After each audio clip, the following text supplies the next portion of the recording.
وہ والدین خدا کی قسم جن کے بچے اعتکاف بیٹھے، خوش نصیب والدین جن کی اولادیں جوانی کی حالت میں اللہ کی بارگاہ گھر میں اعتکاف کرتے ہیں۔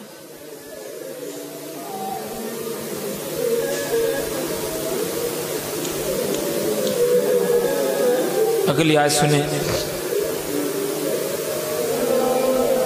جو لوگ یہ خانہ کعبہ کے اندر، مکہ کے اندر جگہ موجود ہے ابھی بھی جہاں پر بچیوں کو زندہ درگور کیا جایا کرتا تھا، میرے مصطفیٰ کریم علیہ السلام نے اللہ قربان جائے اپنے نبی کی شان پر عورت کی شان کو، بیٹی کی شان کو اتنا بڑھایا، اتنا بڑھایا، عورت کی شان کو اتنا بڑھایا، اتنا بلند کیا کہ فرمایا کہ جنت تیری ماں کے قدموں کے نیچے ہے۔ ہائے، اگر تو چاہتا ہے کہ تیرا خالق تیرے سے راضی ہو جائے، اگر تو چاہتا ہے تیرا رب تیرے سے راضی ہو جائے، اگر تو چاہتا ہے کہ تیرا مالک تیری عبادت کو قبول کرے تو ماں کے قدموں کو بوسہ دے لے، تیرا رب تیری عبادت کو قبول کر لے گا۔ جس کی ماں ناراض ہو جائے خالق اس کی عبادت کو گندے کپڑے کی طرح اس کے منہ پہ مار دیتا ہے۔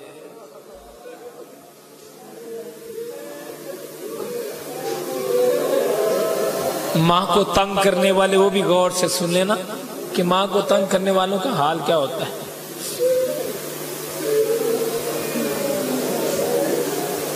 ایک بات کو غور سے سنیں، جو کہتا ہے نا ماں تجھے میری باتوں کی سمجھ نہیں آتی، ماں تجھے میری باتوں کی سمجھ نہیں آئے گی، وہ بھی غور سے سن لو، خدا کی قسم پوچھ کے دیکھ اس کو جس کی ماں دنیا میں نہیں ہے۔ ابھی کل صبح ایک ساتھی نے چٹ لے کے بھیجیا، اس دن اس میں لکھا تھا صوفی صاحب یہ جو جتنے لوگ ہیں نا سارے جا کے اپنے اپنے گھروں میں اپنی ماں کو مل لیں گے، میری ماں تو قبرستان میں ہے، میں کیسے ملوں گا اس کو جا کے؟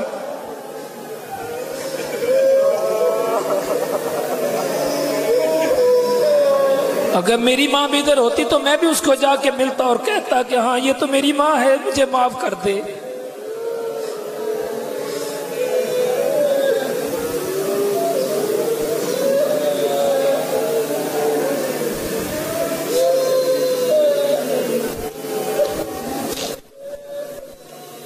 کوئی ایسے لوگ ہیں جو بھی اعتکاف سے اٹھ کے جا کے اپنی ماں کو مل لیں گے، کوئی پردیس میں رہنے والے 2 دن بعد مل لیں گے، کوئی 4 دن بعد مل لیں گے۔ وہ بھی تو سوچو جن کی ماں دنیا میں نہیں ہے وہ کیسے ملیں گے جا کر؟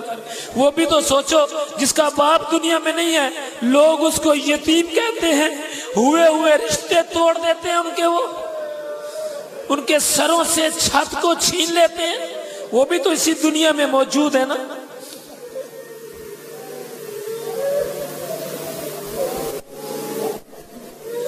میرے بھائی اگر تیرے ماں باپ زندہ ہیں تو دعا کرو جن کی مائیں اور باپ زندہ ہیں اللہ ان کو سلامت رکھے، اور آج اس سے پوچھ کے دیکھ کہ جس کی ماں دنیا میں نہیں ہے وہ کہتا ہے کاش میری ماں ہوتی، اس کے میں پاؤں پکڑتا چھوڑتا اس کو اس وقت جب میری ماں مجھے معاف کر دیتی۔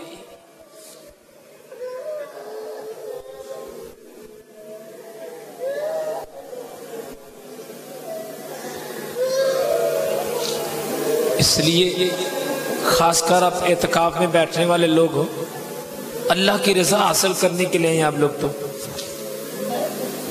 یہ دعا کریں کہ خالق ہمارے سے راضی ہو جائے، اور یہ بھی یاد رکھو جس کی ماں راضی نہیں ہے نا رب اس کا راضی نہیں ہے، جس کا باپ راضی نہیں ہے نا اس کا رب راضی نہیں ہے، جس کے والدین اس سے ناراض ہے نا اللہ تعالیٰ اس کا اعتکاف قبول نہیں کرے گا، خالق اس کا اعتکاف قبول نہیں کرے گا، یاد رکھیں اس بات۔ آگے اس سے آگے والی آیت آپ کو جو سنانی ہے میں نے،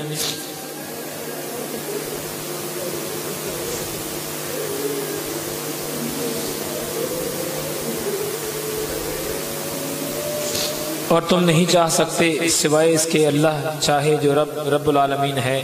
انسان کی حقیقت کو بیان کیا جا رہا ہے کہ تم از خود کوئی خواہش نہیں کر سکتے جب تک توفیق الہی تمہارے اندر دستگیری نہ کرے۔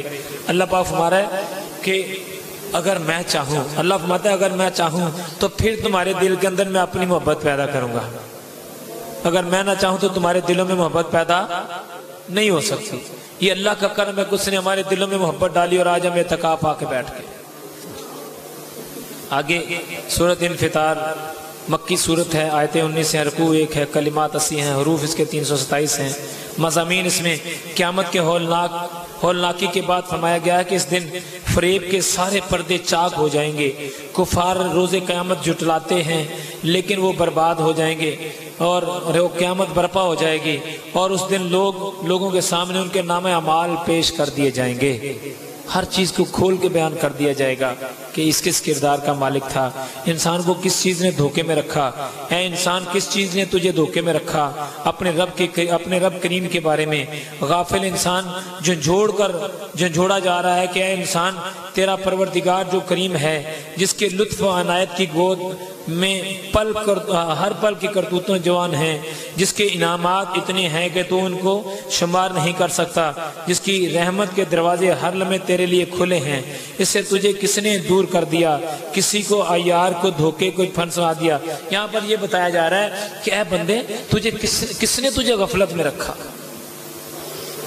صبح میں نے آپ کو ایک بات سنائی تھی کہ جو لوگ کسی کی بہنوں بیٹیوں کی عزت کو خراب کرتے ہیں، یہ وہی گفتگو کو بیان کیا جا رہا ہے کہ بندے تیرا نامہ اعمال کھول کے تیرے سامنے رکھ دیا جائے گا، اور پھر تجھے بتایا جائے گا کہ تو کس وقت کس کی بہن بیٹی کو گندی نگاہ سے دیکھتا تھا۔ صبح میں نے آپ کو ایک بات سنائی تھی کہ جو بندہ کسی کی بہن بیٹی کو گندی نگاہ سے دیکھتا ہے، جب تک اس کی بہن بیٹی کو اسی نگاہ سے نہیں دیکھا جائے گا اس کو موت نہیں آئے گی۔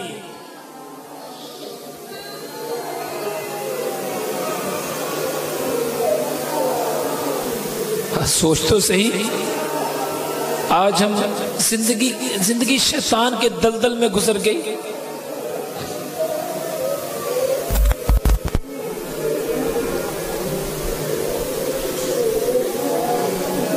آپ خوش نصیب ہے، کوئی سمجھانے والا ہے۔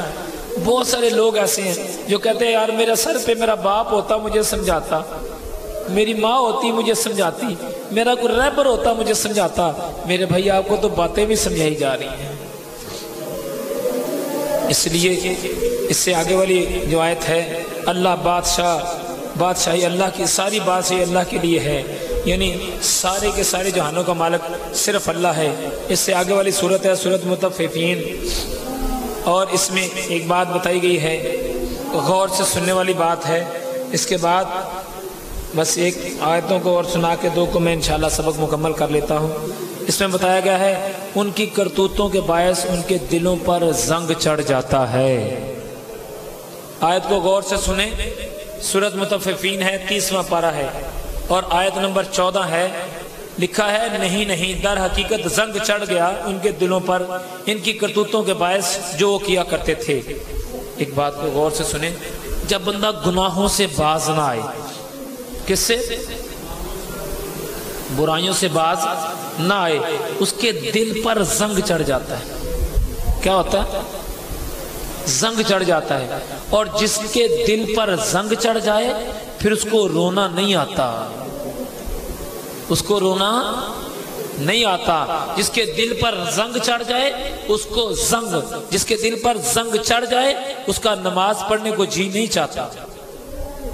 بزرگ فرماتے ہیں جس کے دل کو زنگ چڑھ جائے قرآن پڑھنے کو جی نہیں چاہتا، مسجد میں جانے کو جی نہیں چاہتا، مسجد میں بیٹھنے کو جی نہیں چاہتا۔ یہ زنگ آلودہ دل کی بات ہے۔ آج صرف اسی بات کا خیال کریں کہ کہیں ہمارے دلوں کو زنگ تو نہیں چڑھا ہوا، کہیں زنگ آلودہ دل تو نہیں ہے۔ یہ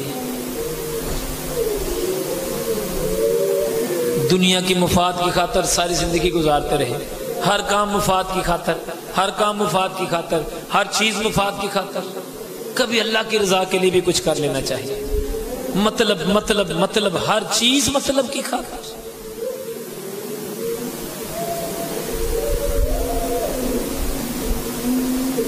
اللہ پاک کی بارگاہ سے دعا کریں، اللہ تعالیٰ مجھے اور آپ کو عمل کی توفیق عطا فرمائے۔ انشاءاللہ اگر زندگی نے وفا کی تو باقی